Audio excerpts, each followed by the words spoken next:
અરવલ્લી જિલ્લા ખાતે આપણા સાબરકાંઠા લોકસભાના ઉમેદવાર શ્રીમતી શોભનાબેન આપણી સાથે ઉપસ્થિત છે. અમારા જિલ્લા અધ્યક્ષ પણ ઉપસ્થિત છે. અરવલ્લી જિલ્લાનો એમનો પ્રવાસ અવિરત ચાલુ છે. આપ સૌ પત્રકાર બંધુઓ અહીંયા ઉપસ્થિત છો. તો આપ સૌને જણાવતા અમને આનંદ થાય છે કે ભારત સરકાર અને ભાજપ સરકાર ની કલ્યાણકારી યોજનાઓથી છેલ્લા 10 વર્ષમાં અરવલ્લી જિલ્લાએ પણ ખૂબ જ વિકાસ કર્યો છે. જેમ ભારતે વિકાસ કર્યો છે, જેમ ગુજરાત વિકાસમાં ગતિમાન છે, એવી જ રીતે અરવલ્લી જિલ્લાનો વિકાસ પણ આપણે નરી આંખે જોઈ શકીએ એવો આપ સૌ પત્રકાર બંધુઓ પણ રોજ જોતા જ હશો. તો એ અંતર્ગત આપણે વાત કરીએ તો પ્રધાનમંત્રી આવાસ યોજના અંતર્ગત કુલ 28,000 આવાસોના બાંધકામ પૂર્ણ થયા છે. શહેરીમાં કુલ 4,500 બાંધકામ પૂરા થયા છે. ઉજ્જવલા યોજના અંતર્ગત 1.5 લાખ ગેસ કનેક્શન મહિલાઓને આપવામાં આવ્યા છે. પીએમ સ્વનિધિ યોજના અંતર્ગત માત્ર અરવલ્લી જિલ્લામાં 4.1 કરોડની લોન ચૂકવવામાં આવી છે 3,000 લાભાર્થીઓને. પીએમ વિશ્વકર્મા યોજના અંતર્ગત અરવલ્લી જિલ્લાના 13,000 કારીગરોનું રજીસ્ટ્રેશન થઈ ગયું છે. પીએમ જનધન યોજના અંતર્ગત અરવલ્લી જિલ્લામાં કુલ 3,56,000 લાભાર્થીઓના બેંક ખાતા ખોલવામાં આવ્યા છે.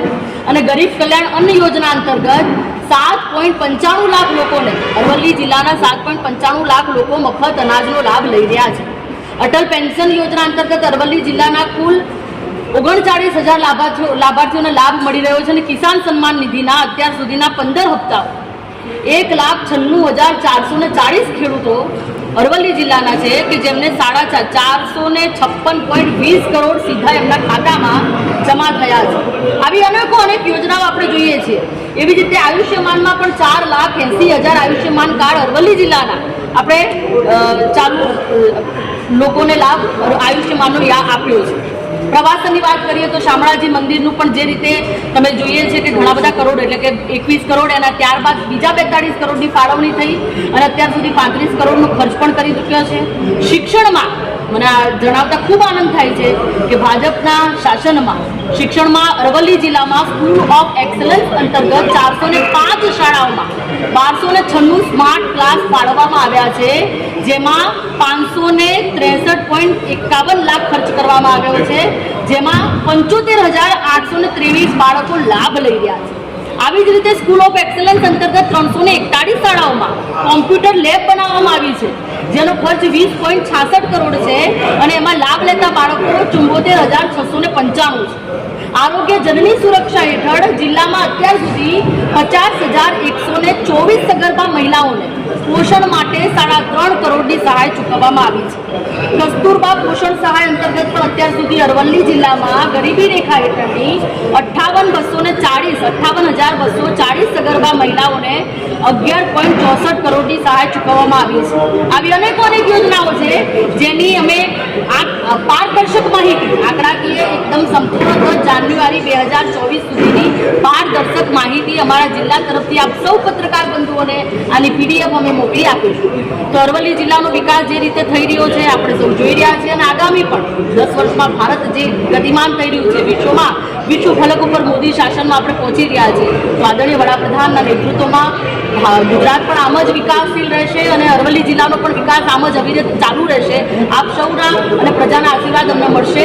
અમારા ઉમેદવાર શ્રીમતી શોભનાબેન પણ આ જ વિકાસની જે યાત્રા છે એમાં પણ કમળનું ફૂલ લઈને નીકળ્યા છે અને અમને સૌને વિશ્વાસ છે કે જંગી બહુમતીથી આપણા ઉમેદવાર શ્રીમતી શોભનાબેન આ જે ચુનાવ છે, આ ચૂંટણી છે, એ જીતવાના છે. હું શ્રીમતી શોભનાબેનને કહીશ કે આપ શ્રી પણ પત્રકાર બંધુઓ દ્વારા અરવલ્લી જિલ્લાની જનતાને આપણી આગામી લોકસભાની ચૂંટણી 7મી મેના રોજ યોજાઈ રહી છે અને મારો અવિરત પ્રવાસ ચાલુ છે.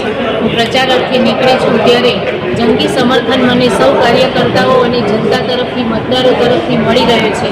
આગામી ચૂંટણી જ્યારે યોજાઈ રહી છે એમાં ભારેથી ભારે મતદાન થશે અને ભારતીય જનતા પાર્ટી વિજય થશે અને ગુજરાતમાં 26 બેઠકો ભારતીય જનતા પાર્ટી જીતશે. આપણે મોદી સાહેબના જે 10 વર્ષના શાસનકાળ દરમિયાન જે વિકાસના કામો, જે ભારતને શિક્ષિત બનાવવાના કાર્યો છે, ભારતને આત્મનિર્ભર બનાવવાના કાર્યો કર્યા છે, એ કાર્યો હજુ પણ અવિરત આગળ રહે એના માટે આપણે ત્રીજી વાર પણ વડાપ્રધાન મોદી સાહેબને એમના દીકરીની ગાદી ઉપર જોવા માંગીએ છીએ ત્યારે 400 પારનો લક્ષ્ય પૂરો થશે અને ગુજરાતમાં 26 સીટો ભારતીય જનતા પાર્ટી જીતશે. શોભનાબેન, તમને કઈ મુખ્ય બાબતો લાગી પ્રાયોરિટી અને 3 મુખ્ય બાબતો કે આ 2 જિલ્લાને મળવી જોઈએ? આપણે જોઈ શકો છો તેમાં જે વિકાસના કામો છે એ ગતિમાન પ્રગતિના અર્થે જઈ રહ્યા છે, પણ જો રોજગારીની તકો ઊભી કરવા માટે કોઈ ઇન્ડસ્ટ્રીની સ્થાપના થાય તો એમાં મારી